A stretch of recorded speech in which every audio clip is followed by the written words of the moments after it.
And we're live Alive. with episode 6. Episode 6, which we didn't establish a title. We have a topic, but I suppose this could be called the Bachman Appreciation Hour.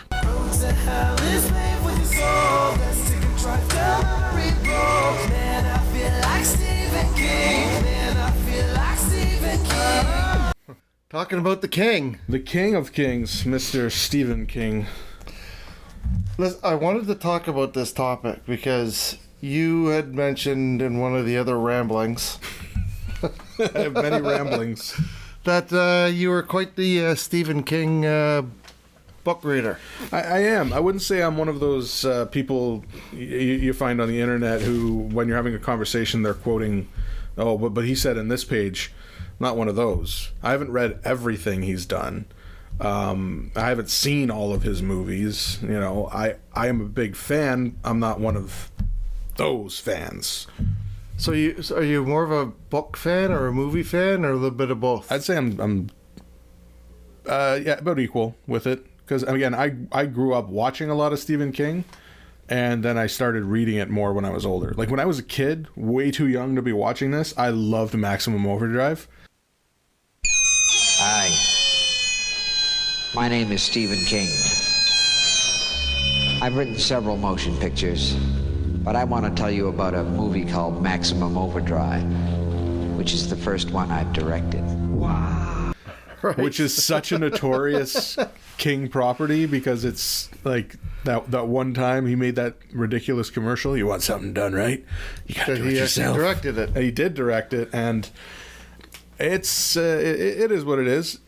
I still enjoy it to this day. There's certain parts of it that still cause like an emotional effect. That song they play anytime something messed up's happening. That gets right. me. Yes, yeah. Oh man, when the electric knife starts cutting the woman's arm, that freaks me out even now as an adult. That just it starts cutting her up.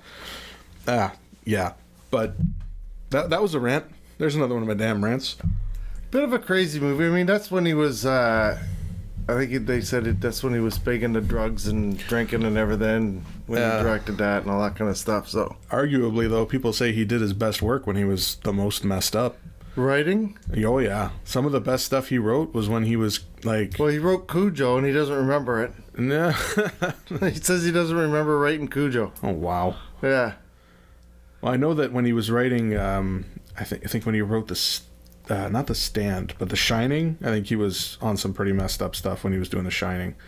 And The Stand, I don't know, maybe the beginning of The Stand. I know with The Stand, he took about a 9-month break in the middle of writing it because he got writer's block and he didn't know what to do next, and he just shelved it. And it might have been more than 9 months, but...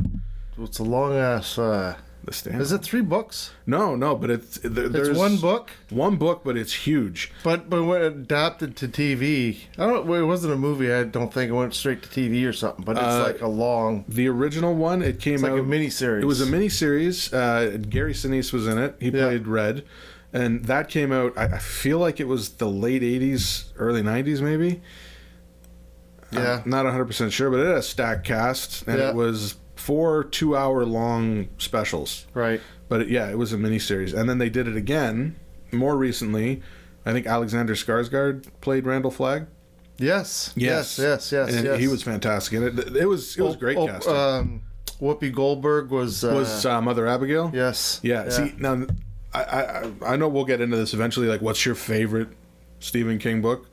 Like, obviously, if I'm saying it now, it's because this is my favorite book. Like, hands down. I love pretty much everything I've read by him, but that one's special to me. The Stand. I love The Stand. Yeah. See, so, I mean, obviously a Stephen King fan, but not because I read his books. I came across him through his movies, the movies, adapted from his books. I never really read his books. I was into a different guy. But the Stephen King movies, I mean, there's Stephen King movies I didn't even know. Everybody, Stephen King, the King of Horror, right? Mm-hmm. Yeah, but some of his better stuff are not horror, right? Yeah. And I know he's a little bit jilted because of, he was stuck in that that niche. Yeah. But I'd say Is that why he came up with Richard Bachman? Yeah. I think that's part of it. But at the same time, I've read some of his Bachman stuff, and it's still pretty fucked up. Yeah, well, they said when he did Thinner, we talked about that on the other ones, a bookstore guy kind of figured it out, said, oh, this guy's writing's just too much, like, and ratted him out. Yeah. So that's when he killed off that. Yeah. I read... that guy. There was a collection, and it had 4 stories in it, and it was called the Bachman Diaries, or the Bachman something, and there were 4 of them, and there was The Long Walk, The Running Man, Rage, and I can't remember what the 4th one was, but they were very dark stories, and they weren't necessarily super sci-fi-ish or supernatural, but they were dark. Right. Yeah. And Rage is about a school shooting. Yeah, and when it sort of happened, he pulled that book off all the shelves, right? Yeah. Yeah. But, yeah. Because it's from the perspective of the shooter. Right. Yeah, this kid who's really disturbed and has had a seriously messed up life and a really abusive dad. But it is messed up. Did you ever read Rage? No. No? No. Well, it starts and the incident happens, and the whole story is about the kid explaining to his class why he is the way he is. And the whole time he's doing it, the most popular kid in the school is trying to rally everybody to do something against him and speaking out against him, and everyone's kind of shut up, let him talk. And by the end of it, I can't remember how it gets to this point, but everybody attacks and beats the popular kid, and then the police come in and they shoot the shooter kid. But everybody wiped out that symbol of what causes a person to go this dark. Right.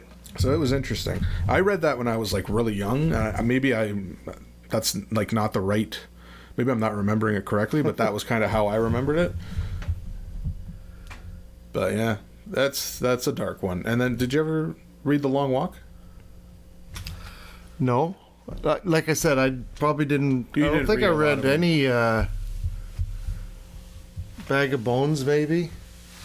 But nothing. But before, it was all the earlier stuff was all TV. Okay, so what's your earliest memory of the first thing you saw and were oh, that's Stephen King? Probably Carrie. It's the night of the senior prom.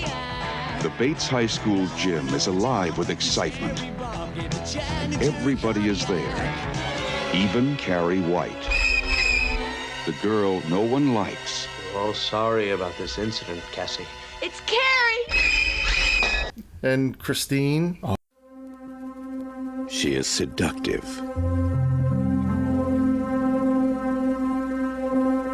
She is passionate. She is possessive. She is pure evil. She is Christine, a 1958 Plymouth Fury, possessed by hell.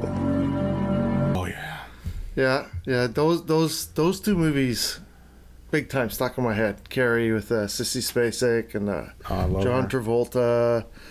I can't think of who else was in it. That movie just freaked the shit out of me. It's a spooky one, and it can't be effectively remade. They've tried a bunch of times, and it just doesn't work. Yeah. But that original it's haunting and dark. And the book, that was his first big one. Carrie's the one that got him out of debt. Right. And it was his first big acceptance. And I think he was working as a teacher when he wrote Carrie. And he wrote a book called On Writing, which, if you love Stephen King and you love hearing about his life, that is the view into his life. And I think he decided to write it not too long after he got hit by the van. Right. And he almost died. Right. But it's all about his life and leading up to being published, and then all the milestones along the way. But when he was talking about Carrie, he was saying that he was working as a teacher. Him and his wife Tammy, they were in debt, and he had a nail that he'd stick in the wall. Yeah. And every rejection letter he got would go on the nail. Yeah. And the nail filled up, and he had to get like a spike. Bigger nail. Bigger nail to fit more rejections. And then he got the call about Carrie, and it sold for, what, $400,000? And he got to keep like half of it. Like the other half went to all the shit. Yeah. But he ended up getting a check for like $200,000 when he was like living paycheck to paycheck with nothing. Yeah. So that's what kind of turned it around for him. Yeah, and when he first started writing Carrie, he almost quit writing. And he threw it up and threw it in the trash can. Yeah. And his wife pulled it out and said, you got something here. You got to keep going with it. So if it wasn't for his wife pulling Carrie out of the trash can and, convincing him to keep going, Yeah. our world would be a little bit of a hole in there. Well, there would be no Stephen King without her. All those movies, all those books. Mm-hmm. Everything, he said at one point, everything he writes, his wife reads. Yeah. She's like his first editor. And it's amazing because some of the stuff he writes is just downright fucked. And it's like, you just got to imagine, like, I love to write, and I sometimes will ask my wife to read stuff that I write, but then there's times where I'm like, I don't want her to read that. That's too fucked up for her. And, but he's comfortable enough to be like, okay, here's this, this very fucked up sequence of events. Read this and tell me what you think. Like, it's not in the movie, but I remember reading it as a kid and thinking, wow, this is fucking weird. And it was a scene in Pet Sematary where... The original. Yeah, the original. And the guy's taking a bath, and his wife puts on like a rubber glove and starts giving him a hand job in the bath. And as I'm reading it, I'm like, what the fuck? Where the fuck did this come? Why is this happening? And I was in high school. How does this enhance the... I know. I was in high school when I was reading it, and every now and then he would write these like these sex sequences between characters, and they always felt just cringy. And I don't know. That one was just like, I just imagined him sitting across from his wife while she's reading it, and she kind of looks up like, is this the kind of shit you're into, Stephen? Is this you subtly telling me? I don't know. But, so Carrie and Christine, did you ever watch one of the movies and then want to read the book after to kind of see? No. No? Because, oh man, I Never gotta tell did. you, the differences are insane. Well, that's with any movie and any book. Yeah. Like Sometimes it's budget. Because sometimes it's something else. Yeah, but especially when Stephen King, when he writes a book, like, or anybody writes a book, one of those stories, like, they can tell you, so in the scene, the guy might not be talking, but they can tell you everything that's going through the guy's, his mind, his emotion. Sometimes it's hard for actors to put that out onto the screen, right? Yeah. Or to capture any of that stuff, right? Which was one of his complaints with The Shining, right? Why he didn't like The Shining. Because the main character, Jack Nicholson played. Jack Torrance. Yeah. There was no like story arc to his character. Yeah. Because it was Jack Nicholson. He was kind of crazy at the beginning, just the way he kind of is, right? Yeah. And there was no build up to him being a mild manner, normal, everyday writer guy, and then this build up of him just losing it. Yeah. Which is one of his big complaints, right? The way they do it in the movie is it just like he did come across like he had a bit of a madness to him, but then he just goes crazy. Yeah. He just suddenly goes crazy. And there's no explanation for it. It's just he goes nuts. And the book takes its time to really flesh that out and build this distrust between Wendy and Jack.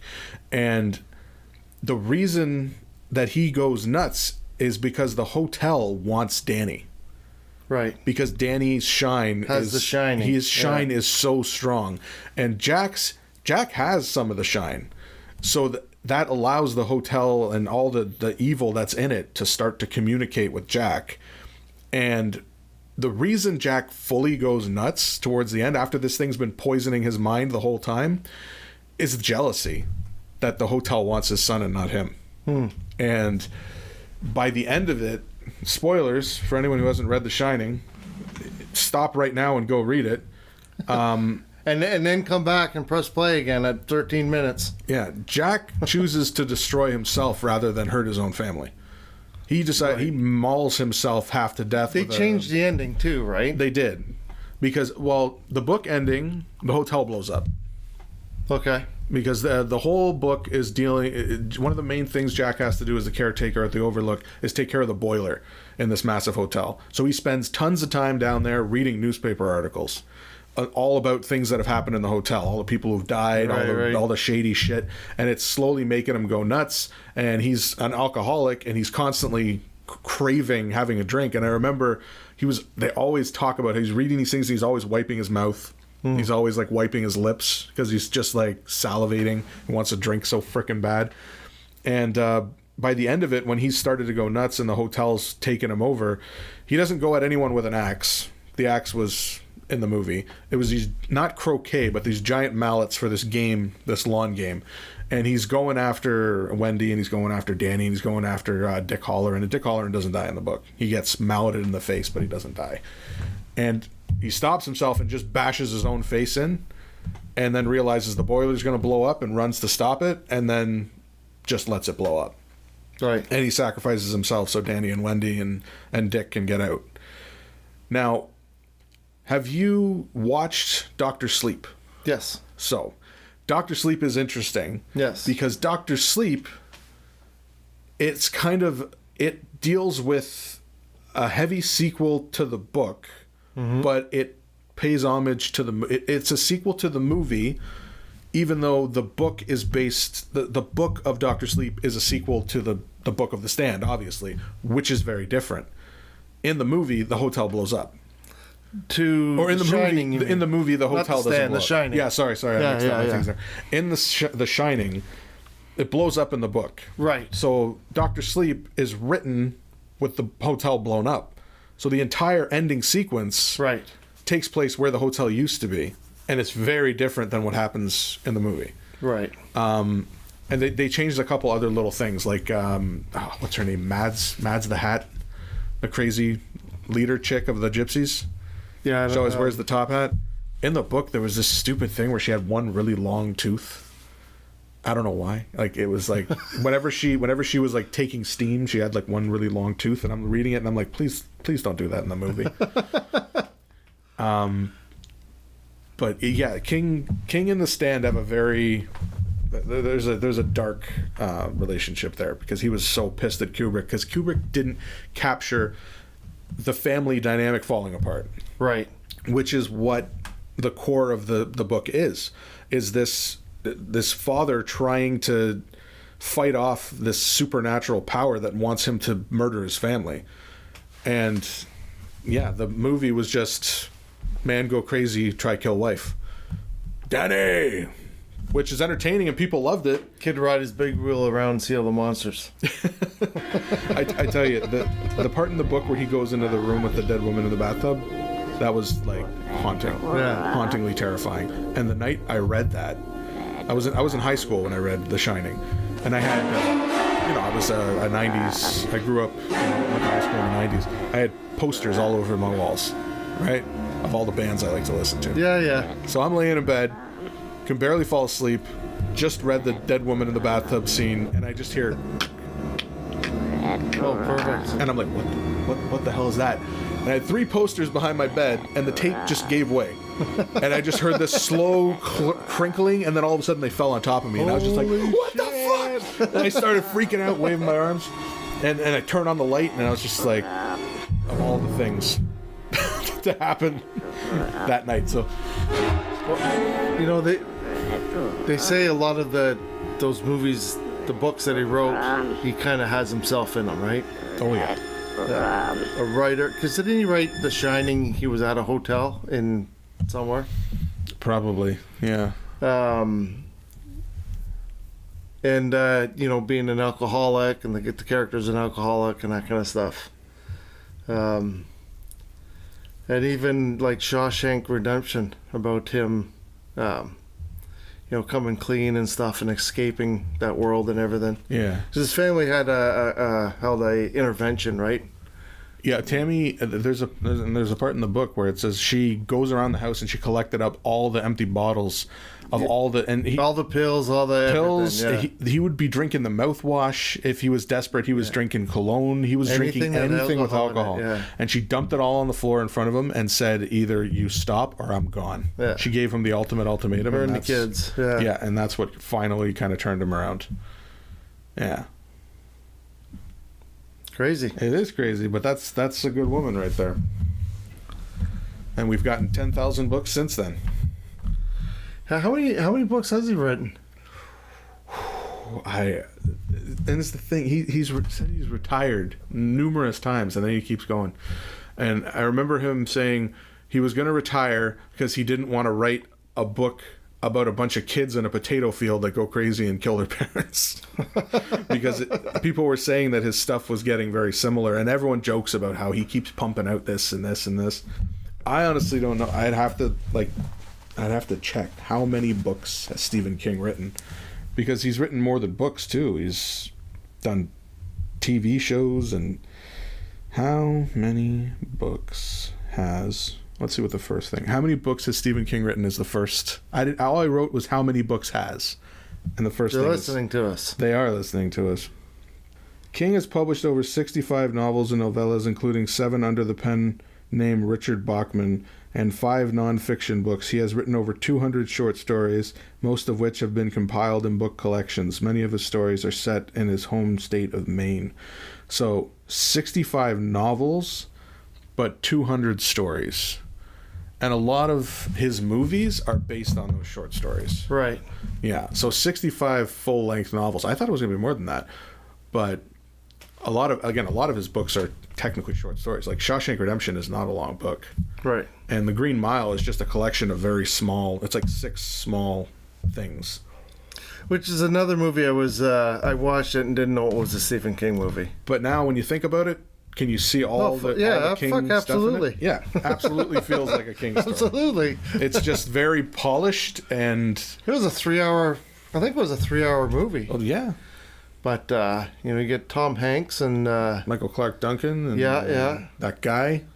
The guy who played Wild Bill. Oh, Sam Rockwell. Yeah, he's a fantastic actor, but he played such a fucking creep in that movie. And the guy that played Percy... the prison guard, he's a great actor too, but he always comes across kind of like a squirrely, slimy little dude. But that was a great, like, heroes and villains, like, so beautifully done. That's a movie that I could, if it was on, I'd sit down and watch it again. Oh yeah, it could be at any point, and I'd sit down and start watching it. Yeah, that's a great one. But again, that's another one where when you say, "Oh yeah, that's based on a Stephen King," and people go, "What?" Shawshank Redemption, I wouldn't have known. No. I read the short story. It's a lot different than the movie. There's some stuff that's, there are some things that are beat for beat, but like the biggest thing, Andy Dufresne is not a 6'5" tall guy. He was a tiny little dude in the books. Yeah. He was still like a nerdy little lawyer type, but like Tim Robbins, and again, Tim Robbins, you didn't feel like he was physically imposing necessarily, but he's a big dude. And when little guys are getting up in his face, it's like and Morgan Freeman was a redheaded guy or something. Yeah, Morgan. That's why they named him Red. Red, right? Yeah. Which is because he was a little redhead guy. Right. And he makes a joke about it where when they meet and he says, "Your name's Red," and he's like, "Yeah, probably because I'm Irish." Thank you, Mr. Red. Name's Red. Red. Why do they call you that? Maybe it's because I'm Irish. Like he makes some right. He made some joke about it. Yeah. That's crazy. Yeah. Salem's Lot, is it another movie from way back when I was a kid? Yeah. That made stuck me with like you? that shit. It's the old horror movie type shit, right? Yeah. But it really freaked me out, stuck in my mind, right? And I've never seen that. I know it's a vampire story, right? Yeah. And it's kind of like Vampire in the House type thing, or yeah.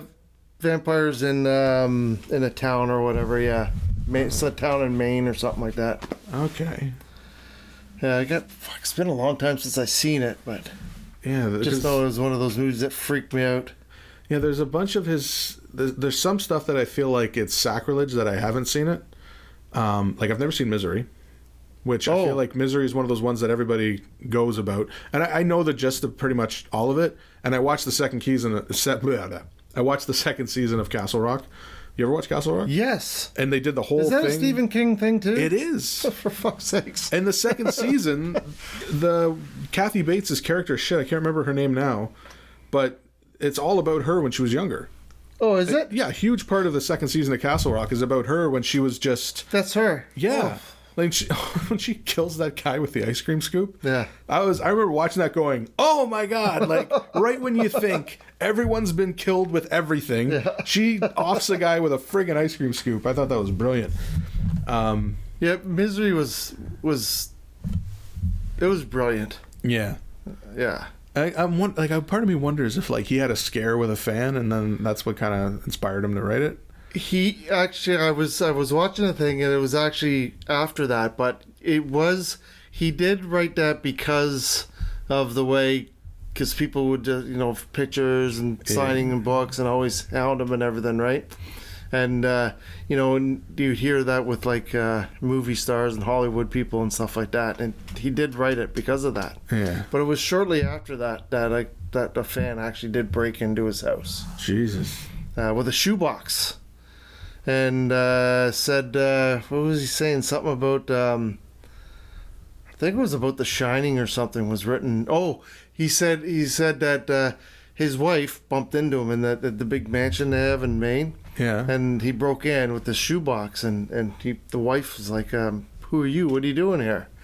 And he's like, Stephen stole my story. The Shining's my story. Carrie's my story. In some other movie, it was my story. He stole my stories. He stole my stories. This is a bomb, and I'm gonna blow him up. It's probably just filled with leaves and dog shit. Just nothing, yeah. That's but that happened after. But did he have something to do with Secret Window? I have no idea. I don't know about that one, because that's kind of what Secret Window is kind of like a person hallucinating that somebody thinks they stole their work. Window.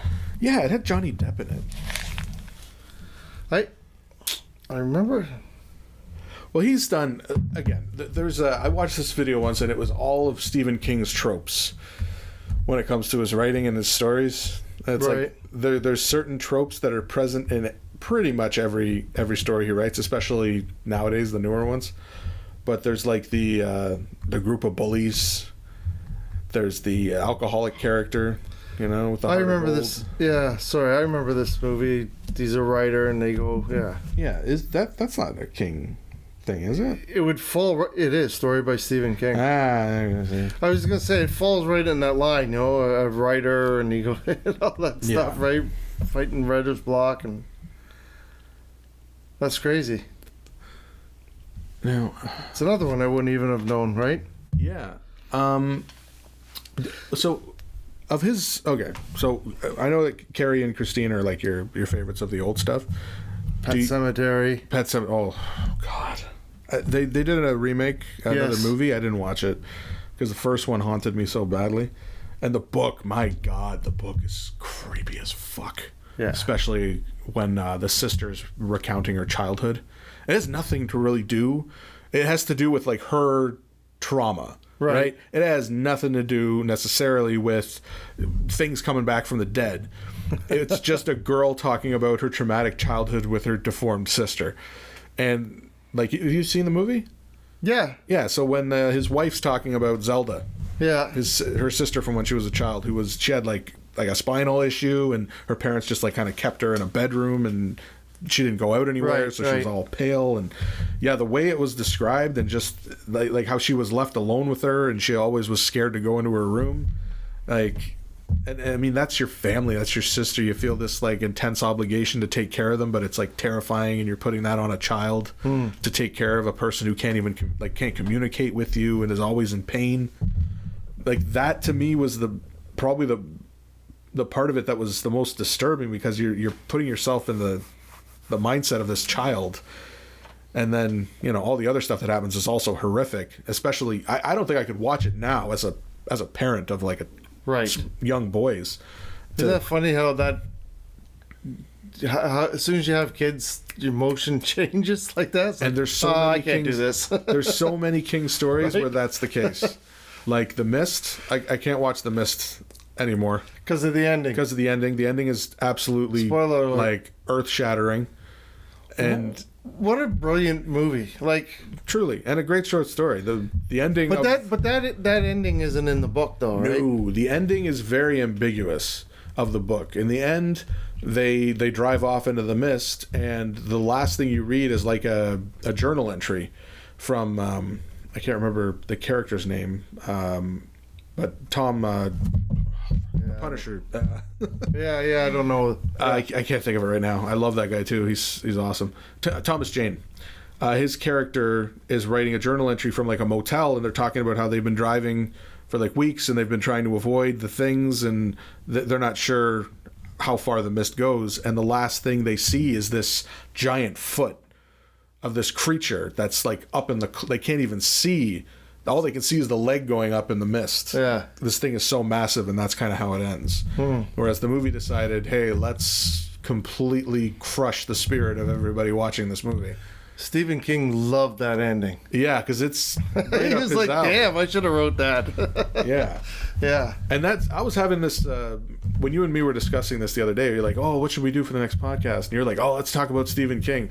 My wife started asking me questions, and we started talking about The Mist. And she asked me, she's like, did you think the show was good? And I didn't like the show. Neither did I. I think it had some decent moments, but the ending of the show was one of the greatest things I've ever seen. I didn't even get that far. A lot of people didn't finish it. Yeah. But the last episode, okay, the last moment, think back to the movie, okay? All the stuff happens with Mother Cromandy. They end up getting out, and they're leaving behind this group of people who have gone mad and tried to sacrifice them. And there's a shot with Thomas Jane driving by in the van with his car, and everyone's looking at them, and they're all looking back at him, and he just drives off. And a part of me always thought, you're just going to leave them to be safe inside this prison that they've created of madness. And he drives off, and it's like, okay, fine. In the show, something similar happens, and they get banished more than they want to leave. They're told they can't stay. Right. When they finally get there to be safe. And I don't remember the reasoning, but the main guy, his daughter, the boyfriend, they all get into the car, and they're being forced to leave and go back out into this madness. So the father throws the truck in reverse and smashes it through the front of the building, letting all the mist come in, and it just kills everybody. Right. And then he drives off. Actually, maybe I did see the ending. I love that. That's very familiar to me. I fucking loved that. I thought, yes. Fuck you guys. The darkest possible ending. I'm like, no one's gonna do anything that fucked up. And then he did it, and I'm like, oh my gosh. That's awesome. Perfect. And it almost made the slog of shit to get to that moment worth it. That's crazy. Yeah, but that's a great short story. He also does like he get guest spots in a lot of his movies too, right? Oh, he does cameos in just about everything. I know a lot of them. I don't know all of them. Although I think they said the first one he was ever in was in his own, the Creep Show. Oh yeah, he did the farmer with all the shit growing on him, right? Yeah. The meteor comes down. Jordy, you lunkhead. Yeah, he tries to shoot it with the shotgun, blow his head off, and only half his head comes off, and he's sitting there on the couch. Jordy, you lunkhead. I really want to watch the first Creep Show. It's not on any of the streaming things I have. Creep Show 2 is. Yeah. But I really wanted to watch Creep Show because there's that, and there's a couple. Oh, you got the old comic? Oh yeah. Oh, nice. My little collection of memorabilia is over there. With the creeper. Jordy, you lunkhead. Where's my cake? I remember watching Creep Show when I was a kid. There's Stephen King on the back, though. Oh yeah, that's old school Creeper King. That's that's the way he looked. He doesn't have the glasses, but His kid looks just like that. does he? Holy shit! Hey, with glasses. His kid wrote under his kid. He's got 3 kids, right? 2 boys and a girl. Yeah. And the 2 boys are also writers. And the one boy, he wrote under the name something Hill. I can't remember the first name. Robert Hill or something. Okay. For like a decade, because he didn't want to have one of a story that wasn't that good published. Yeah. Right, just because of the last name. I get that. Right. So he went and he said it took him about a decade for them to figure out who he was. But by then it didn't matter, right? But I mean, I get that. I mean, you want to know if what you're doing is actually any good, not because the Creep Show's not a Stephen King thing, right? George A. Romero. The king of something to do Stephen with it, King though? conjures up 5 jolting tales of horror. They're his stories. Oh, maybe they worked it together. I didn't think they were screenplay by Stephen King. Oh, maybe he wrote them and then Romero like directed the imaging, or directed. He directed it. Yeah, directed the video yeah. version of it. Interesting. And then the guy who came up with the storyboards probably gets no credit. Probably not. Well, no one loves the artist. Yeah, it is. Geordie, a lunkhead. Yeah. But yeah, the first cameo that comes to mind is always from Maximum Overdrive. Honey, this machine just called me an asshole. Asshole. Yeah. And then sometimes he gives himself a bit of a beefier part. He was the what was he? He was the convenience store owner in Thinner. He was one of the guys driving to Mother Abigail in The Stand. I don't know if he shows up in a lot of the newer stuff though. I'm not sure at what point he kind of cut it off. But what of the shows? Because there's a lot of shows, and we've talked about some of them in the past. Is there a show that stands out to you, or a miniseries of his that was? I mean, The Stand. Yeah. The original. The original. Yeah. Like that box of VCR tapes over there. Yeah. I actually have it recorded in there. Wow. Old school. With commercials and everything? Oh, yeah. Oh, I love watching Yeah. old VHSs with the old shit commercials. But yeah, the great story. Trash Can Man and Well, there's Flag. Randall Flagg. Yeah, there's Randall two versions of it. There's an extended cut, which is, I think the original cut of it, I feel like it was around 800 to 1,000 pages, and the extended version of The Stand is like 1,200 pages. It's massive. Yeah. And I read I think the original, the first time I read it was the standard one, and then I read the expanded, and it was cool because you spend a lot more time with some of the characters like Trash Can Man. There's a whole chapter about him and this other guy traveling around. It's pretty fucked up, but it's just you get that extra bit of some of those characters. But I just love that story. And they did a graphic novel series as well, which was really well done. I think I only ever got the first 3. I never ended up getting, I think there were supposed to be 5 or 6. But again, the artwork in them is fantastic, and they don't have every bit of the story, but they capture all the stuff that really needs to be in there, all the really powerful stuff. Yeah. But series though, I can't think because I mean, I watched those movies and everything, not knowing they were Stephen King until after the fact. Oh, well, I must like Stephen King because these are the movies I like, and he happened to be attached to them, right? Yeah.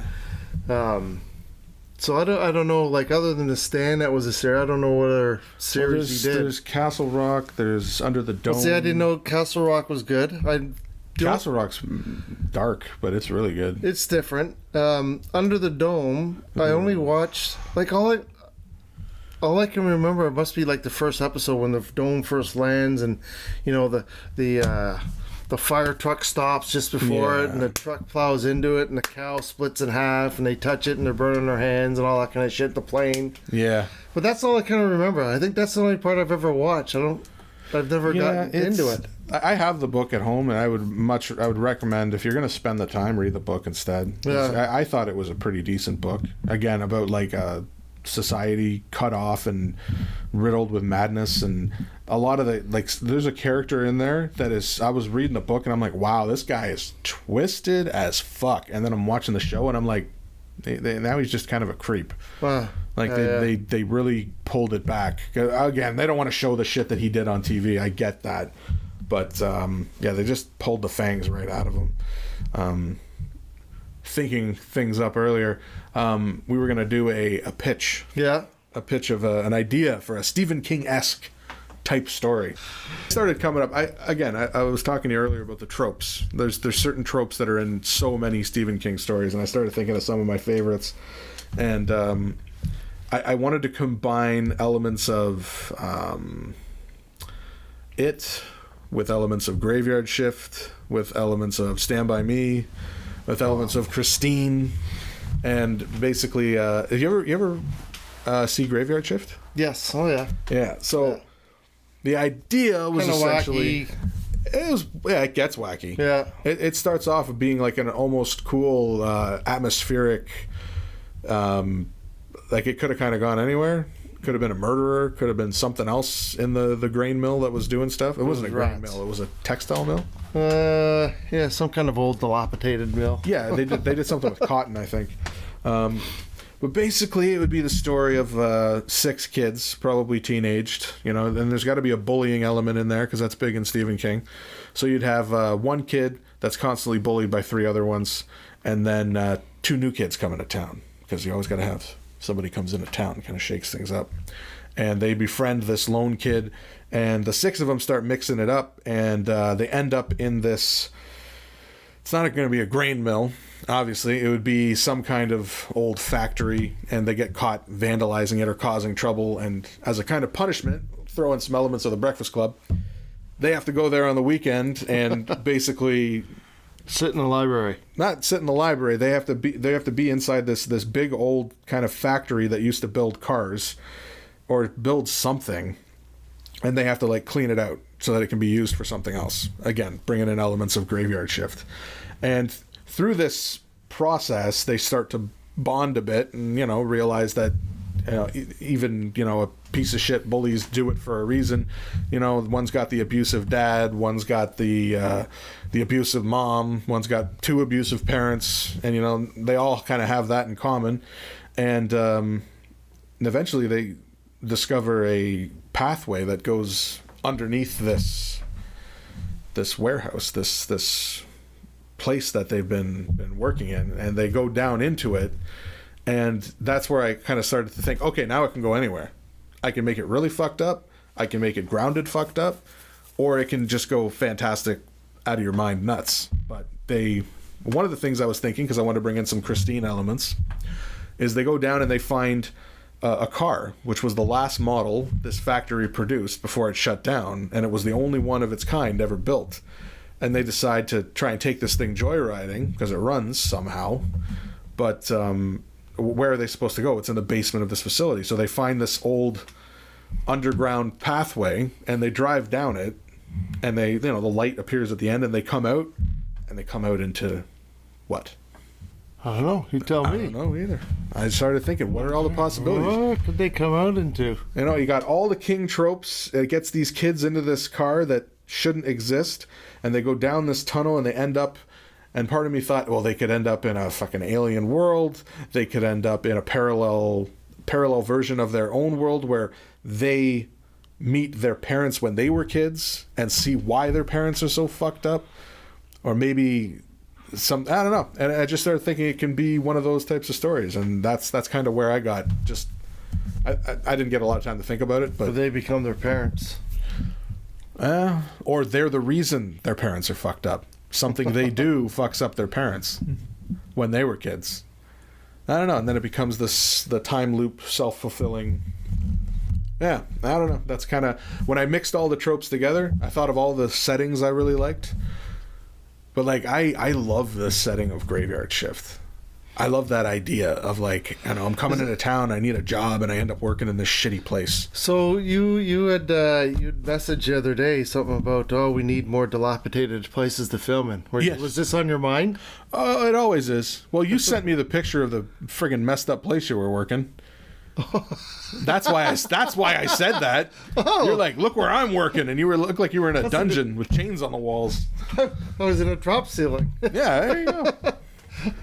That's why I said, we need more dilapidated places to film. I said, Right. we need a film crew that's ready in 10 minutes. And, if you're ever in a messed up place, you can just go, hey, get the crew, get a couple actors, let's film something in this fucked up place. Yeah, so the refrigeration unit wasn't working properly. I had to replace this control box. So I had to sit up there and let it cycle properly. So I had to let it cool down to the right temperature and watch it turn off and then get up and then turn back on, make sure it cycled properly before I left. So I had to sit up there for a couple hours, right? A couple hours? Yeah. Oh, God. See, that's when you need to bring a Stephen King book with you so you can read. That's when I wrote the dough monster. Oh, the pizza one. The pizza dough monster. All I kept thinking as I was reading it. I was at a Boston Pizza. Oh, okay. So that's where the town of Boston came in and the pizza shop. Oh, that makes sense. All I kept thinking is, I play this Ninja Turtle game with my son, and at one point you get attacked by these giant pizza monsters, and all I'm thinking is, like, you just need the Ninja Turtles to come eat this fucking thing. Yeah, that's it. And then I kept thinking about Pizza the Hut from Spaceballs. Yeah. Got trapped in his limo and ate himself to death. But then that's another thing, like how, going back to King, how he can take just such a normal thing and make it scary. And he's done that, just twist it right pretty up. effectively. Like, yeah, and they make fun of it all the time. Like there was, I think, an episode of, I don't know if it was Family Guy or The Simpsons, but it was like, okay, Steven, we need a book, and he's like, he's looking around the room. It's like, it's about a lamp. Ooh, like, come on, Steven, be serious. She's like, ooh. And they're like, all right, have it on my desk by Monday. And it's like, he could make a lamp scary. I mean, Needful Things, which regrettably, I never finished reading Needful Things. But I read about the first maybe 200-300 pages. I think I watched that one. Yeah, I know they made it. It was like a novelty shop or it was like a trinket shop. Yeah. Okay. And basically, anybody who comes in, they buy things, and then the thing slowly drives them nuts. Right. To the point where there was what is it? There's this sequence, and in the book, it was so visceral and fucked up, where these two women get the guy keeps the guy who sells the stuff, and I'm getting off topic here, but there's fan theories that the guy who runs Needful Things is actually Randall Flagg. It's one of his times on Earth was in the Needful Things shop, but he whenever he sells something to somebody, he asks them to do him like a favor, right? And sometimes what he asks them to do is really fucked up, and he at one point gets this guy to go and kill this woman's dog. And her neighbor had been complaining about the dog barking, and they're all riled up from these things that they've gotten, and everybody's like poking the bear with people to cause shit to happen, and they end up like savagely killing each other in the street. Like the one woman's got a meat cleaver, and they're just stabbing and hacking and killing each other. These two very mild-mannered women who've been driven absolutely freaking crazy by the things from the store. And it was shortly after that. I don't remember why I stopped reading it. It wasn't because it was like, I can't read this now, this is too much. I think I might have gotten on to something else, or I don't know, but I've always wanted to pick that one up, because there's a bunch that I've started and not finished. But that one, it had the hooks in me. I was interested. I got a list of movies. I want you to tell me if you think they adapted them to good, well, books adapted them to good movies. Okay, I'll give we'll do a rating out of 10 to try and simplify it. I don't wanna be buried in a big cemetery. I don't want to live my life again. I don't wanna be buried in a big cemetery. Children of the Corn. They did a remake of that, didn't they? They did. They've done so many. There's like 7 sequels, it feels like, and they did do a remake. I read the short story. I really liked the short story. I've never actually start to finish seen the movie, but what I did see, it looked a little ridiculous. I loved the short story. It was so creepy, and I didn't feel like the movie kind of did it justice. And then they just sequeled the hell out of it. So I would. I can't really rate it. That's a zonk, right? It's a zonk because I haven't seen the movie. Yeah, I haven't seen it in a long time, the original, but I remember there was that redhead fucking kid. That was kind of creepy. Yeah, but then there was the kid that was the leader, the shorter kid, and he was really fucking freaky. Was that Isaac? I don't know. I think the little creepy kid is Isaac, and then the redhead kid was kind of like the... Yeah, he was the fanatical one. But that Isaac, the kid that played Isaac, was fucked up. Yeah, just a freaky voice, freaky looking, just everything. Yeah, just was weird. Gerald's Game. I fucking love Gerald's Game, and it was so creepy and so cringy, and I really like Gerald's Game. And I saw it and never knew it was a Stephen King movie until I looked up movies to ask you. And I'm thinking back, I don't know if I read it. Because I didn't know it was... I think it might be a short story in one of his collections. I don't know that I ever read it, but I knew it was a King movie, and I watched it. And considering it's a movie about a woman tied to a bed... Yeah. Like, the whole movie, with it, like, the meat of the movie, 80% of it is her tied to a bed. Yeah. You feel what she's feeling, like when she wakes up and her wrists are just like a mess from being hanging like that all night, and she starts hallucinating, or does she? And that's the thing. Yeah, the way it gets at the end, you're like, well, what the hell? And just and again, King can make something terrifying you might not think is that terrifying. A dog, just a neighborhood dog, and you do the wrong thing, and then there it is, and you're in that situation. Stuck in the fucking car. See, I personally loved it, but I haven't seen. I don't know that I've read it, but I would give that a solid 8.5. I liked it. It's a good show. Yeah, I understand people's complaints about it because it is boring to somebody who needs. They need this. They need. Well, it's a mental game that one, right? Yeah. Like it really plays with your mental mind and the shit that's happening, and I don't know. Some people are too visual, I guess, right? On movies and all that. I appreciate a slow burn movie that pays off. I love it, and that movie pays off in how fucking weird things get. Yeah, and just the moment when she that was cringy, stomach turning. The Lawnmower Man. Oh, here's the thing. The Lawnmower Man is a short story he wrote that has nothing to do with the movie. Literally, like it's not even an adaptation. It's the same title. It literally has nothing to do. Same title. That's it. The movie, the short story is about a crazy guy who likes to eat grass. Like it has nothing. Yeah, it was almost like they say it's a Stephen King adaptation, but it's more like the title's the same, because the movie, I love the movie. I remember watching, again, way too young to be watching Lawnmower Man. Watching it as a kid, even then I thought, wow, this is really cool, and I didn't really understand what was going on. And then I watched it again maybe a year ago, and the effects are dated. It's a little cheesy, but it's solid. It's a solid movie, and the extended version of it is so much better. Did you like the movie just because it was, the CGI and going into the computer or the game, or whatever the hell it was, right? When I was a kid, that's what I liked. But the stories... As an adult, still like the story of it.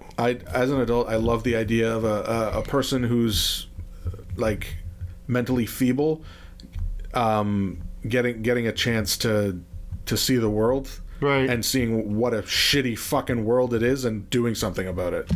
And yeah, he does go a bit nuts, but really Job is seeing the world clearly for the first time, and he's experienced so much trauma and been so abused that he wants to change the world, even if it means enslaving it. Right. Yeah, I kind of like that idea. And you think they brought that out good in the show, the movie? Well, the movie, it feels like a King movie, but it's not his story. That's not the story. That's not he told. what his story is. Like, I remember reading something about that, and King being like, "No, it was about like a guy who wanted to be a lawnmower or something." There was, I don't know which one it was, but there was one of them when they made it. Stephen King said, "No, take my fucking name off it."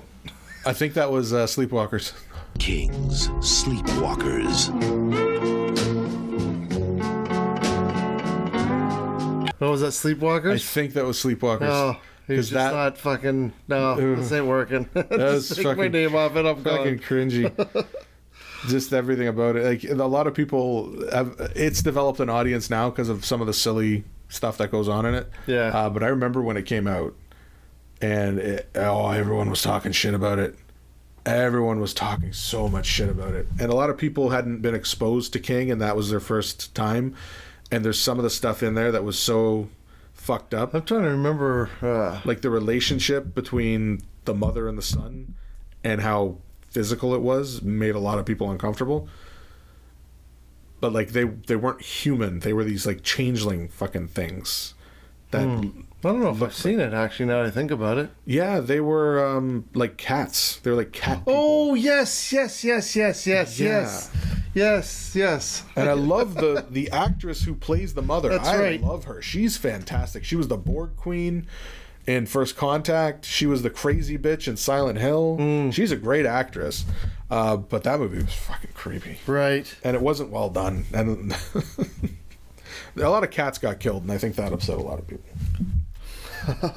1922. 1922 with Thomas Jane. Yeah. And I can't remember the lady's name that plays his wife. That's a great short story. I think that's from All Dark, No Stars. And that had 3 really good stories that got adapted. There was 1922, A Good Marriage, and shit, I can't remember the other one. There was, Big Driver. I never saw Big Driver. He had those 3 stories were put together to make this movie? No. All Dark, No Stars was a collection of short stories. Oh. And 3 of them got made. I think it was 4. And 3 of them got made into full-length movies. Big Driver was one. That's like a rape revenge movie or story. 1922 was the you can't take this farm away from me. Yeah. You're gonna stay here. That was a solid. Like if you want to talk about a King adaptation that was faithful, I feel like that is probably one of the most faithful adaptations. Like cool. If you're ranking it just on how well it was adapted, I'd give that a 9. That's another movie that I watched that I had no idea was Stephen King. Yeah. But it felt like King when you were watching it, right? Well, yeah, you get it. It's definitely that his thing. Yeah. Like if there were big differences, I don't remember what they were. Right. Like there were some things that I might have taken it a little longer to get there, but the whole thing with dumping his wife down the well, and he could still kind of see her face looking up, and it was like creeping him out, and then dropping the cow down the well on top of his wife. And filling in the hole and all that stuff, yeah. It's all That's all in there. Cool. Yeah. What's my next? Firestarter. The original. Drew Barrymore. I'm trying. It was Drew Barrymore was the kid. Drew Barrymore right? was in the original Firestarter. I'm trying to remember if I read Firestarter. I grew up watching it. That was one of the early, again, King movies I saw. And I remember I love the end. I love when she's blowing everyone up at the end. Right. And like the effects of her sending out the fireballs looked really cool. Stephen King didn't like the effects of that. The effects weren't amazing. He thought it was overkill of fire and effects. And he's like, why is her hair blowing in the wind all the time? Because of the power of the fire. Right. And that's one that they kept trying to remake it, and every time they did it, it just was total shit. Well, they did it in last year. Yeah. With Zac Efron and all that. Yeah, I didn't watch it, but No. It I don't know if I can comment on that one because I'm not 100% sure I read it. Read that book? But I grew up loving it because there's a scene where the dad's shot and he's dying in the barn, and when he tells her, "You might have to kill some people to get out of here," he's like, "Kill them all. Like, don't let them take you. Like, unleash. We've been telling you to control it your whole life. Unleash everything. Yeah. Like, fuck this place up. Burn it to the ground." And I was like, yes, you don't always see the parent kind of saying, "Burn it all down to save yourself." Yeah. But yeah, that stuck with me. Well, The Mist. We talked about. We talked about The Mist. I did read The Mist. I read the short story. It's a little different, but very well done. As far as adaptations go, it's not 100% faithful, but the changes they made are fantastic. Right. Yeah. And a lot of the big beats are in there. The ending was just the biggest change. And again, King loved the ending. But he loved the ending. Yeah. And there's times where someone makes a change and King loves it. Like, there's a lot of writer, director people that if somebody makes a change, they might be... Like, for example, one of my favorite movies of all time is True Romance. I love it. It was written by Tarantino. But I think was it Oliver Stone who directed it? Oh, shit. This is going to bother me if I don't find it. I don't know. True Romance. I should know. It's my favorite movie, right?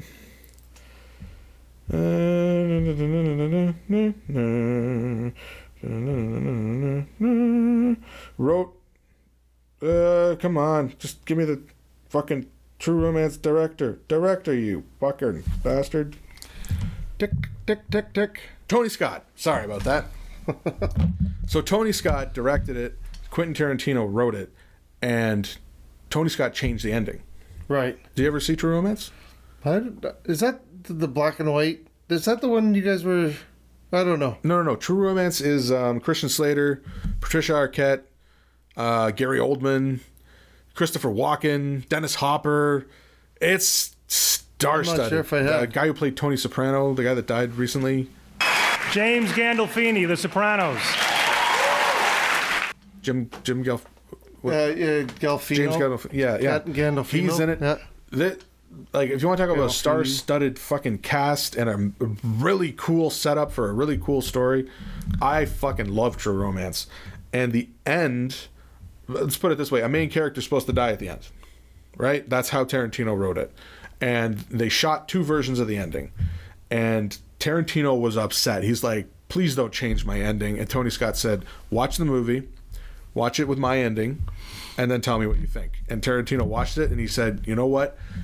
You brought the characters to life in a way that was kind of different than the way I did it. And the way you did it, I don't want that character to die now." So they changed the ending and the character ends up living at the end. Cool. Yeah. So I would think that even though King had some of his stuff changed, like The Mist is one of those things where it's like, if someone pitched it to him that way, "Hey, guess how it's going to end, Steven? This fucked up shit." He might not have gone with it, but seeing it made him a believer. Made sense. Yeah. Cell. Oh, Cell. Oh my God. John Cusack and for a second I thought you meant the Jennifer Lopez one with what's his name? Oh, I forgot his name. The guy who plays Kingpin. Oh yeah. Woody Harrelson. No, not Woody Harrelson. Kingpin. Kingpin was a movie with Woody Harrelson, but the guy who plays Kingpin, the guy from Full Metal Jacket. Vincent D'Onofrio is here. Hi, Joker. Yeah. He's in that detective thing and all that. Yeah. It's on the tip of my tongue, but I can't remember it. But but you're talking about Gomer Cell. Pyle. Gomer. Yeah. I don't know. D'Onofrio. His last name's D'Onofrio. Vincent D'Onofrio. That's it. But no, Cell with Cusack and Samuel Jackson. I read Cell when it came out, and I was excited for it because I love the concept. And the book was okay. It started out so good.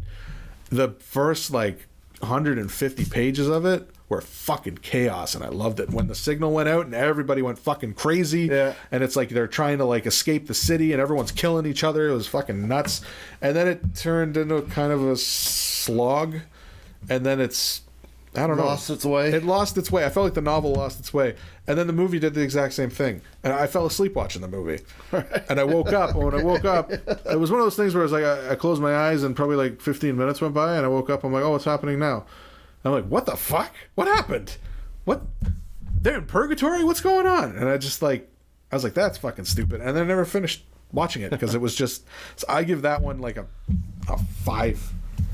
Because I'll give it a 5 because I love John Cusack. And he was one of those actors who could do no wrong, and then he did so. So, it's not on my list, but I just remembered he also did Room 1408. Oh, 1408. That's another short story. And is Samuel L. Jackson in that one too, right? He is. He plays the hotel, the guy who runs the hotel. 1408 was a great short story. And the movie took some liberties, but it captured the feeling of it really well. Like the moment when he thinks he's out and then he's suddenly back in the room and starts losing his mind. Yeah. That was captured really well. I think that was a solid adaptation. I'd give that an 8.5 on the adaptation scale. Green Mile. I haven't read it. It has to be because the show was fabulous. Well, the movie's fantastic. I don't know what the big differences between the book and the movie are, but that's another one that I'm pretty sure I found out it was a King adaptation after. I just saw the trailer and thought this looks like a really cool movie. Right, yeah. And I loved it. It's so fucking sad though. But so well done. As far as movies go, that's near perfect. I can't think of anything to complain about. Yeah. I'd give that a 10. That and the Shawshank, and when we get to the body, I'll say what my issues are with that, but we can continue forward. Riding the Bullet. Actually, I've never seen or read that. I know it's about a guy who buys a painting and the painting's all fucked up. It's like a painting of a car or something. Yeah. The guy he's hitchhiking or something. He gets picked up, and the guy that's driving the car is dead. Dead guy. Okay. Takes him on a wild ride. No, I've never seen it. I can't comment on that one. Okay. Well, It. Okay. True Stephen King fans are going to want to kick me in the nuts for this.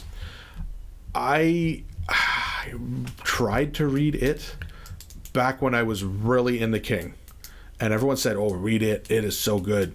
And then there's the mini series, and it's amazing. And I was like, okay. And I started reading It, and I got about 200 pages in, and I just wasn't getting into it. I feel like it was taking a long time to set things up. I felt like nothing was happening. It was just like telling stories about shit that happened in the past, and I put it down, and then I can't remember what I picked up, but I started reading something else. So I never fully read It. But then when I saw the movie, the first one, when I watched the remake, because the remake tried to be a lot more true to a lot of the stuff in the first part of the book anyway. And the one scene, I think it's the opening scene of this part 2. It's a fucked up scene at a carnival where these two guys get like violently assaulted, and then Pennywise like grabs the one guy and just like takes a big ass bite out of him. That was disturbing as fuck. And I remember reading that part, and then I'm seeing it come to life, and I'm like, damn, they really brought that part out. As far as adaptations go, I know a lot of people are thankful that they didn't do some of the shit that happened in the book. Some fucked up stuff happens in the book. So again, I can't comment on that. I'll say that I enjoyed the first part better than the second part. Of the remake? Yes. Yeah. Because the first movie, part 1 was solid. It was a solid coming-of-age, fighting an evil clown movie. The second part felt like a giant collection of fetch quests that ended up meaning nothing. Because at the end, they killed him with insults. But everything they did, like the second movie, they all they killed him with that his fake air sprayer. Well, that was in the first one. That was the first. And that's not how they killed him. That was just that he injured him with that. He told him, like, basically whatever you believe. The first one, the original one you're talking about. In both of them, I'm pretty sure. he said this is battery acid or this is acid, and he sprayed him in the face. Yeah, that's right. Yeah, they used that in both of them. But in the right when they were kids. Yeah, originally the Lost Boys or whatever they're called. The Losers Club. The Losers Club. Yeah. The rock fight was like one of the best fucking scenes I've ever seen. Rock fight! That was great. But yeah, as far as adaptations go, that was filmed here, like in Oshawa and Coburg and stuff. Like there's, and my brother-in-law talks about this all the time. There's a whole sequence about this turtle in space that is the embodiment of good, and Pennywise is like the embodiment of evil, and everything they're doing is like channeling goodness through this cosmic turtle thing. And again, I haven't read the book, so I only have heard this shit secondhand. In the book, there's some good turtle. Well, Pennywise is an evil, interdimensional creature that's taking on the form of a clown to eat fear from people. Right. And then there's like the flip side of that, which is this celestial turtle that embodies good. Right. Again, I never really got to that part in the book. I don't understand the full context of it. But the thing my brother-in-law kept bringing up, that he's like, that was so fucked up in the book, and they didn't do it in the movie, which is good, is there's one part where they're like stuck in some purgatory situation, and the only way to get out is for them all to have sex with the girl. So it's this like underage, a bunch of boys. Yeah, I see why they cut that out. Yeah, and it's like, well, what's the point of that shit? And again, maybe I'm getting it totally out of context because I'm getting that secondhand. Yeah. But it's one of those things they left out. So as far as adaptations go, I think with that one they had to take a lot of liberties. Yeah. But part one was solid. I would rewatch part one over and over. I wouldn't be that interested in watching the second part. Graveyard Shift. I love Graveyard Shift. Yeah, we just talked about that actually. It's again, and it's because of the atmosphere. There's so many movies. The movie can be bech, but if I love the atmosphere of it, like then like have you ever seen oh shit, it was Underwater? Underwater, no. It's this Kristen Stewart movie that came out just before Disney bought Fox. And no, they didn't buy Fox. What did they buy? Disney bought something a while back, and they bought all these films that were supposed to get released, and they shelved everything. So Underwater got shelved for like 3 years, and it's a movie that takes place on an underwater like drilling facility. Right. And it's about this crew, and this like event happens, and the whole installation starts to come apart, and it's about them trying to escape this thing. So like kind of like The Abyss or like Leviathan. Like I love those underwater facility type movies, and I love the atmosphere even if the movie's not the greatest. Right. So Graveyard Shift, like the idea of a broken down textile mill or some broken down thing, and people are working in it together, and there's like the tensions and the bullshit, and then some element is there, and it was big fucking rats. It's a little silly. It's just big fucking rats. It's just big fucking mutant rats. And in the short story, I did read the short story because I remember the end, how different the ending was. And the end is like the main character's going down and finding this huge fucking nest of them, and most of them are mutated or they're missing limbs, they're blind, and one guy ends up getting trapped down there and eaten by these fucking things. So as far as adaptations go, again, you got to take liberties to make it a movie, not a story that just has a vague ending. I would rewatch it. So I'd give it a 7.5. I acknowledge it's cheesy as fuck, but I like it. Carrie, we talked about this in length, but Carrie's a great adaptation. They I don't think they took a lot of liberties. It's pretty solid. The one thing they did differently, I think, they couldn't do as much with her powers because they were limited by the effects. Right. But yeah, that's a solid adaptation. The mother's such an evil bitch. She's and she captured it well in the movie. Like, it was creepy when she was like had her basically crucified with scissors and was just like filling her all the knives come yeah. I think the only thing that was different that really stood out to me is that her mother stabbed her with a butcher knife, and the handle was sticking out of her when she was walking down the street, and then she blows the car up at the end. And then I think she dies from the injury of her mother stabbing her. And I don't think they did that in the movie. But as far as adaptations go, that's a solid. Like, I think they paid homage to the story very well. Thinner. I didn't read the book. But the movie was good. Had a great dark ending. One of those, you know, and sad, kind of sad that was it his daughter that eats the pie, or he finds out like his wife eats the pie. He finds her, she's dead, and then he finds out his daughter ate it too. Yes, and that's then he, right. He invites in the scumbag friend. Yeah. Or I can't remember what the relationship is with the guy, and then they sit down and he takes them with him, kind of thing. Yeah. Yeah. That's right. The pie. I forgot about that pie. Yeah. It's like a cursed way pie out of it. Yeah. Makes your face melt off or something. Yeah. I can't comment on that because I didn't read it. Okay, Misery. You didn't see the movie, so. No. The Mangler. The Mangler. That's a king? Yeah. Is that about the machine that just eats people? The laundry press. Okay, I will admit. See how he can make anything scary? Oh, a Jesus. fucking laundry press machine that just needs to consume flesh, like those things Joe Rogan was talking about. So, in it was the guy that plays Freddy Krueger. Oh, fuck. Can't remember his name. And the show. And we'll be right back with more Robert Englund in just a second. The guy that plays Buffalo Bill. they're both in it. Yeah. That's an interesting pairing. Oh, Robert Englund. Robert Englund. And I can't remember the guy, the Buffalo Bill guy. Teddy Levine. But that's an interesting pairing. And there's so many of those movies that are like Chopping Mall, and there's the Mangler. And it's a machine that eats people. It's a laundry press machine or whatever. Oh, Jesus Christ. No, I can't comment on the Mangler. Sadly. I can't see it being that great. I think it has a cult following. Well, yeah, it would have to be. Yeah, it would have to be. That's a type of movie that'd be that way for sure. I feel like that's a dare. I was like, hey, King, I dare you to write a story about a laundry machine that eats people. Call it the Mangler, because the guy gets mangled in it. Stand By Me. Okay, so Stand By Me. I mentioned this earlier when I mentioned The Body.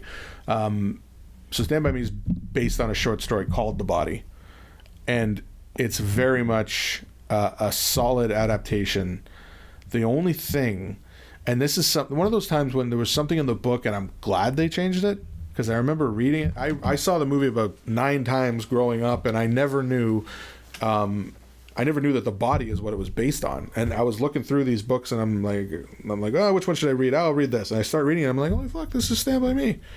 And I was like, all right. And I read it, and it was solid with the whole the junkyard scene and the train scene. The part of the book that I looked at, and after I read it, I'm like, wow, I'm glad they kept that out, is when they find the body. Mm-hmm. Some weird shit starts to happen with the weather. Like a storm descends on them, and it's almost like a supernatural, crazy. And as I'm reading, I'm like, what the fuck is going on? And I wasn't sure what King was going for, and then it clears up and it's gone. And all I could think is it's like the death of innocence. Right. Like he was symbolizing these kids have been going on this journey, and they're experiencing all this crazy shit, and then they find this body and they're realizing how fickle life is, and this just storm descends upon them, and they go through the realization, and they're like, wow, fuck. And it's like that changes you. And maybe when they grow up, they don't remember specifically what changed them. They just know that there was a point where it just felt different. Yeah. So they say that is largely based on his childhood, right? Yeah. That he went out playing with a friend, and his friend got hit by a train. Oh, shit. And he came home white as a ghost and everything. But he has no recollection of it. Like, he doesn't remember it happen. Oh, but he's told that it's what happened and stuff. And, he had his childhood buddies. But now that he's gotten older and grown up, he doesn't have those friends anymore, right? Now he's kind of alone. Like in the end of the movie, Richard Dreyfuss is typing, and he's writing away. The friend thing. That's... If I was gonna pick the 3, wasn't there a storm? Didn't a storm blow in or something in the show though, when they were in town or whatever at the end or at the beginning? And or Stand something? By Me? No. The one thing that they didn't do in the movie that I read it in the book, I thought, why didn't they include this? Is something that happens with Ace after the events of the movie take place. Ace was the leader of the gang, played by Kiefer Sutherland. Oh, right. Yeah, okay. so he points the gun at him, they go, that whole thing takes place, and he keeps telling the story of what happened after, and Ace corners him and breaks his arm. Ace fucks him up pretty good. And then he mentions later in life going back to the town and seeing Ace, and Ace is like, his life's gone to shit. He's, working kind of a dead-end job. He's miserable. And it was like that was kind of a circle of closure for him. So there was that piece of it in the story that they didn't put in the movie. They did the whole, like, the talking about the friend dying. Yeah. And yeah, the only thing... River Phoenix? Yeah, River Phoenix played... Who did die? He did, yeah. Yeah, some about he got in a fight and got stabbed. Oh, no, something. he didn't get in a fight. He was at a burger joint, and two guys were in a fight, and he tried to break it up and got stabbed. And got stabbed. Trying to break it up. That's, yeah. That's, yeah. But no, if I was going to pick, like, 3 solid, non-super... Well, I guess you could say that Green Mile is somewhat supernatural, but, like, 3 of King's most solid, grounded stories that are like 10s. Yeah. It would be Shawshank, Green Mile, and Stand By Me. Well, Shawshank is my last one, so you just said that. Yeah. The last one I had is Maximum Overdrive. Oh, my God. I don't think there's AC/DC, man, just... Amazing soundtrack. Got Coke cans squaring coaches in the balls. And then killing them.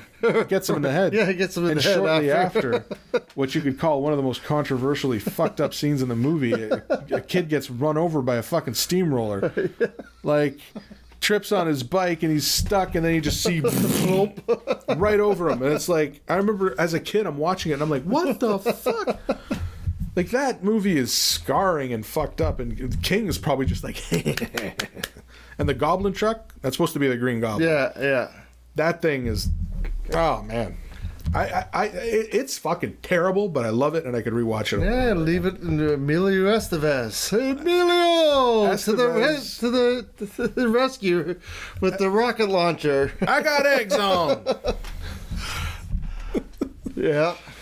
Well, if you're going to get stuck in a gas station and surrounded by big rigs that are trying to kill you, it's good to know that there's a fucking arsenal in the basement. That's right. But I don't think he wrote that as a story. I think it was just written to be a movie. I don't know if it was based on anything. Maybe I'm wrong. But you might find this interesting. There's technically a remake called Trucks. Oh, yeah? A remake of Maximum Overdrive. It's very different, but there is a scene in it that I'll have to try and find it and send it to you. As I'm watching it, I'm like, what the fuck am I watching right now? There's a scene where a guy gets slowly and brutally killed by an RC truck. Like, and it's from the perspective of the truck. Like, it takes him out at the ankles and he's laying in the street. And it's just driving into his face over and over again. And as I'm watching it, I'm like, this doesn't even feel like the rest of the movie. It's completely disjointed from everything else that happens. They just randomly flash to the scene of this guy getting brutally murdered by an RC truck. And I was like, what the fuck am I watching? Jesus Christ. But it's worth watching as a curiosity if you love Maximum Overdrive. Right. Yeah. Well, I feel like there's like a couple of like King staples that we didn't touch on, and I can't think what they are at the moment, but I know it'll hit me later. Oh, there's so many. There are so many. Like, there's so many. Like, did Bag of Bones? Did they make into a? They did. A show, or like not a movie. It was a movie. It had what's his face in it? He played the killer, Anthony Tucci. Can't remember. Yeah, the people always I see it on Facebook all the time. People quoting or like showing like scenes from movies that really really creep them out, and it's this sequence where he's talking to the girl and she's like I should really go, and he's like, but I don't want you to leave, and it's like he wanted to play that character to kind of step out of his comfort zone and be someone really really creepy, and he did it really well. But yeah, I that's one that I haven't seen, and I don't think I read it. But one that I'm going to mention, because I did mention it a couple times, but it's one of his, it's lesser known, and I thought it was really well done, and it's called A Good Marriage, and it's from All Dark No Stars, the same one that 1412 or 1922. Is it 1922? 1922. It's in that same collection, and the movie wasn't as well received. Like everybody knows, I think because it was a Netflix release, but A Good Marriage, I don't think it got a platform release. But it was a solid story. It was very very grounded and like believable, but really fucked up. It's about a woman, happily married, perfect life, and her husband travels for business, so he's away from the house all the time. And one day, just by sheer accident, she's in the garage and she drops something, and she looks under a workbench and she sees the wall's kind of weird, and she goes underneath and realizes there's a false wall underneath this bench in the garage. And when she looks what's behind, she finds all these driver's licenses and all these trophies, these like knickknacks that have been kept, and realizes that her husband, when he goes on these business trips, is killing women, like, and that he's this famous serial killer who's never been caught. Right. And she puts everything back, and she's like, decides to kind of like ignore what's going on. And as soon as her husband comes home, like, even though she put everything back exactly how it was, he knows something's up, and he just sits her down and talks to her about it and explains that, you know, it's like he kind of starts, I wouldn't say he's gaslighting her necessarily, but convinces her that, you know, he would never hurt her, and she kind of agrees to like try and be understanding of it and not turn him in, and it turns into this just fucked up mind warp of a relationship, and you're like saying to yourself, like, what is wrong with this person that they would allow this shit to go on? And it turns into a very kind of fucked up story of a marriage that starts to, you think it's supposed to fall apart, and I won't spoil it for you if you ever decide to watch it, but that's weird. When I talk about satisfying endings, this one, again, solid adaptation, because they did the ending complete justice to what was in the story. Right. And again, that's one of those King ones where when people talk about Stephen King, I never go, oh, hey, did you see A Good Marriage? Because I know no one fucking saw it. Maybe some people read it, but it's one of those ones that went under the radar, and I thought it was really good. Is the Two Towers, is that a Stephen King one? Oh, you're thinking of the Dark Tower. Towers, right? You know the funny thing about the Dark Tower? He started writing that in high school. Oh, really? He wrote The Gunslinger in high school, and I think he had it kind of laying around, and then after stuff got published, and I guess people wanted everything they could get from him, it didn't have a lot of polish to it. The first one, The Gunslinger, and I loved it. I liked it because it's so different. It's like a supernatural western. Mm-hmm. And do you ever read it? Yeah, I saw it. No, I didn't. I saw it. The Dark Tower movie doesn't do justice to any of the stuff. I've only read the first one, but it has such a huge fan following, and I can't remember the main guy's name, but he's one of those really loved Stephen King characters. But in The Gunslinger, there's just this sequence. It's about a guy coming into town, and he's searching for the Man in Black, and he's been chasing him like across dimensions. And at one point, everything goes to shit, and the whole town comes after him.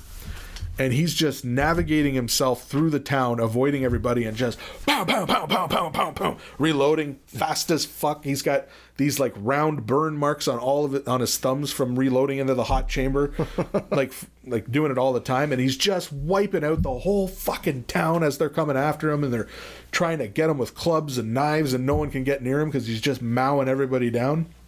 And I'm thinking, as I'm reading it as a high school kid, like, oh, and King was probably writing it like, that stood out to me. I don't know, but I want to read. If he did it in high school, he was using a typewriter. Probably. That's a series of his that I want to read. I want to get all of them, and just it's such an undertaking though. The Gunslinger is like this big, right? And then you get to like the Drawing of Three, I think is the second one. It's huge. It's thick. And then by the end, Wizards and Glass, I think, is the fourth one.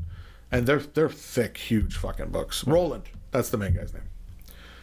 Yeah. Cool. Yeah. What else? I don't know. We said a lot of them. Yeah. Well, you got a good collection. I have a decent collection. I thought about bringing some of them over. But mine are. I only have the one Stephen King. I thought I had other ones, but I got a whole bunch. Oh, you know which one? I got to tell you about this one because it where it ends up isn't the greatest. I didn't necessarily love the end, but I love the setup and I love the characters. It's called Doomakey. Do you ever hear of that one? No, I don't think so. I've been waiting for them to make a fucking Doomakey movie for so long. It's such a cool story about a guy who gets in a construction accident. He's a construction foreman and he's sitting in his truck in this construction site and there's somebody in one of those big, huge excavators backing it up and there's a malfunction. It doesn't beep and he gets crushed inside his truck and he suffers brain damage. He loses an arm and his personality changes and his wife ends up like divorcing him after like he becomes incredibly abusive just because his brain doesn't work the way it used to. Yeah. He's all fucked up. And he ends up renting this beach house in Doomakey, which is one of the Florida Keys, I think, and basically reconnecting with his childhood passion of painting. So he's living by himself with like a caretaker, and again he's got to like learn to live with the one arm, and starts painting. And the thing that happens is when he paints, it's like his other arm paints too, and he starts to create these really incredible paintings that are, as he does them more and more, because he's got kind of one arm in the grave, and when it paints with him it kind of creates like almost like a window, and fucked up things start to happen where when he paints things it can affect the world around him if he paints it. And he meets this other guy who lives on the beach who's like taking care of his sick mother. He's like a caretaker, and this friendship that they build is really great. My wife doesn't really like Stephen King, but I was listening to this one on an audiobook, and we'd be driving along, and when I was listening to certain ones, she's like, "Can you turn this off?" And I was like, "Okay, fine, I'll turn it off." But when Doomakey was on, she was like, "Oh, what's this?"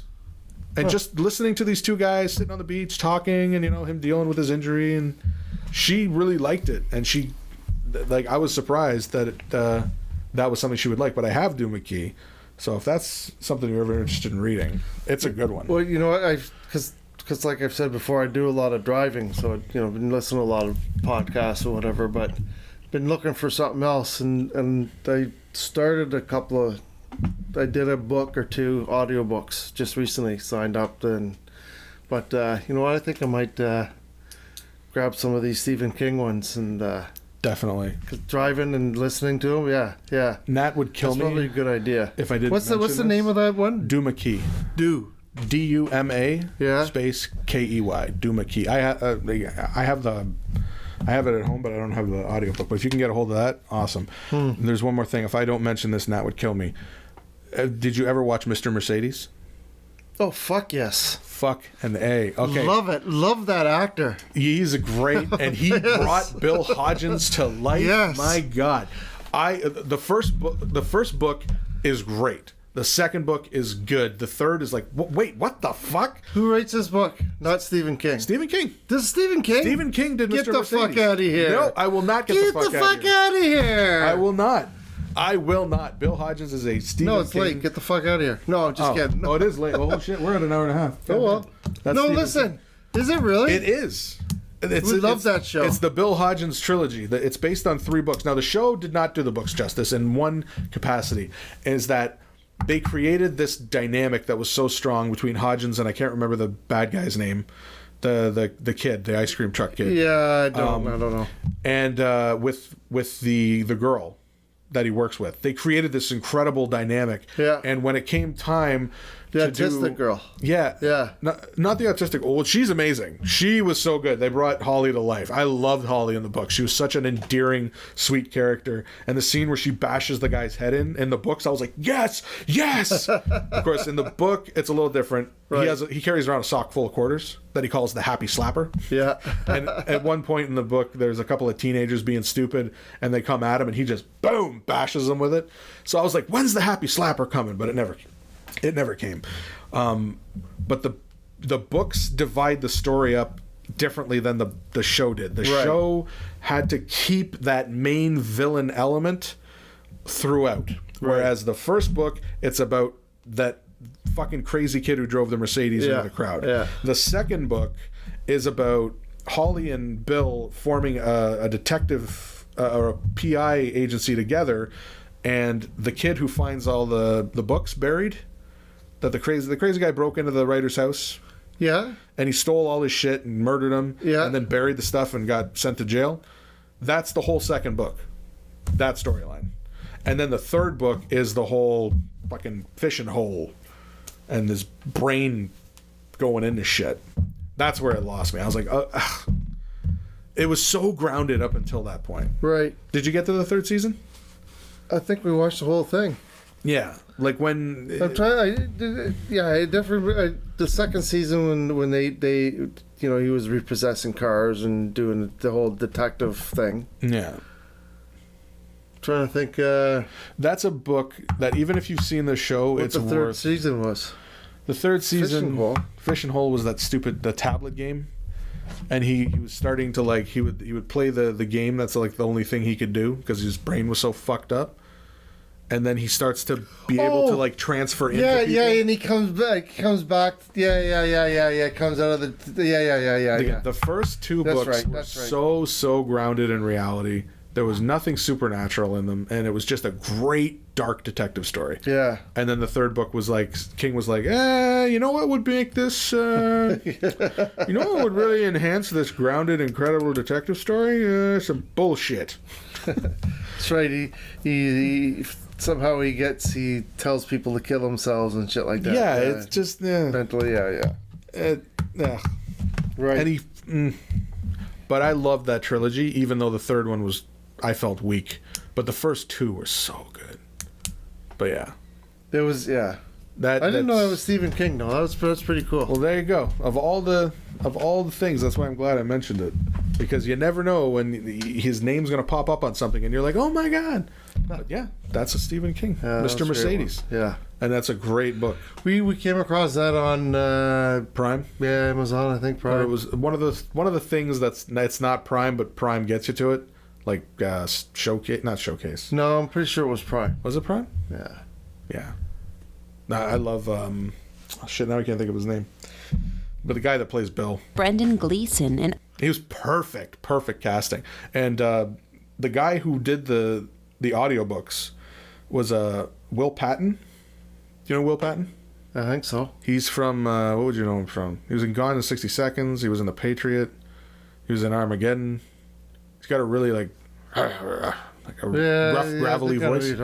He did the Mr. Mercedes books, and he did a bunch of Stephen King's audiobooks, and he did a fantastic job. I think that's what I'm going to do. Audiobooks of Stephen King. That's a great idea. I think you should do that for sure. Because I've been trying to think, what am I going to, what's my next book? Yeah, that's what I'm doing. Do it. Because there's so many good ones out there. Well, thank you. We're going to have some nightmares tonight. Oh, man. Love stories. Clowns and giant rats and possessed cars and girls with telekinesis and...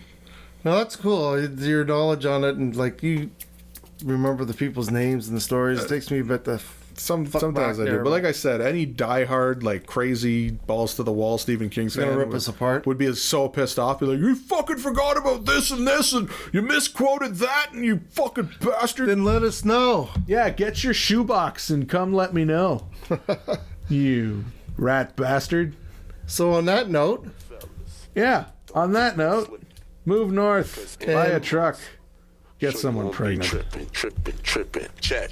I changed it to truck. Oh. Because, Yeah, because we're up north. We are, and not everybody wants a fucking Jeep. Well, thanks for listening to the King's Double D's.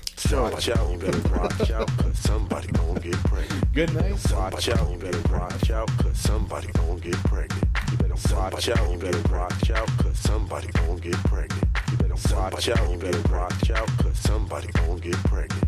Walked in the club like, who that? Who that? Who that? Walked in the club like, who that? Who that? Who that? Walked in the club like, who that? Who that? Who that? Then chit chat. Walked in the club like, who that? Who that? Who that? Walked in the club like, who that? Who that? Who that? Walked in the club like, who that? Who that? Who that? Then chit chat, chat, chat, chat, chat, chat, chat, chat, chat. Then I took her back home, and I went chat, chat. Then I took her back home, and I went chat, chat. Then I took her back home, and she gave me some dome. She said, put it in, don't wrap it up. I said, I'm not trying to do that, 'cause somebody gon' get pregnant.